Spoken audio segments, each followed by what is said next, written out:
அத்திக்கடவு அவிநாசி திட்டப்பணிகளை நான் பார்வையிட்டேன். அந்த பணிகளை உடனடியாக துரிதமாக நிறைவேற்ற சம்பந்தப்பட்ட அதிகாரிகளுக்கு, அலுவலர்களுக்கு நான் உத்தரவிட்டிருக்கிறேன். இன்னும் சில மாதங்களில் அந்த பணிகள் நிறைவேற்றப்பட்டு அதை தொடங்கி வைப்பேன் என்ற அந்த உறுதியை உங்கள் அத்தனை பேருக்கு நான் தெரிவிக்க விரும்புகிறேன்.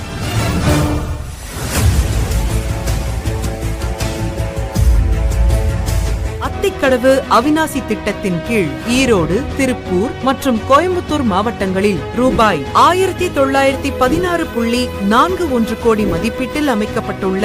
6 நீரேற்று நிலையங்கள் மற்றும் 1045 குளம் குட்டைகளுக்கும் சோதனை ஓட்ட பணிகள் முடிவுற்று தற்பொழுது பவானி ஆற்றில் காளிங்கராயன் அணைக்கட்டில் போதுமான உபரி நீர் வர தொடங்கியுள்ளதை அடுத்து இன்று திறந்து வைக்கப்படுகிறது. இத்திட்டத்தினை செயல்படுத்துவதன் மூலம் பவானி ஆற்றில் காளிங்கராயன் அணைக்கட்டின் கீழ்ப்புறத்திலிருந்து ஆண்டொன்றுக்கு 1.50 TMC உபரி நீரை வினாடிக்கு 250 கன அடி வீதம் 70 நாட்களுக்கு நீரேற்று முறையில் 6 நீரேற்று நிலையங்களின் வழியாக நிலத்தடி 1065 கிலோமீட்டர் நீளத்திற்கு குழாய் பதிப்பின் மூலம் கோயம்புத்தூர், ஈரோடு, திருப்பூர் ஆகிய மாவட்டங்களில் வறட்சியால் பாதிக்கப்பட்ட பகுதிகளில் உள்ள மொத்தம் 24,468 ஏக்கர் நிலங்கள் பாசனம் பெறும் வகையில் நீர்வளத்துறையின் 32 ஏரிகள், ஊராட்சி ஒன்றியத்தின் 42 ஏரிகள் மற்றும் 971 குளம் குட்டைகளுக்கு என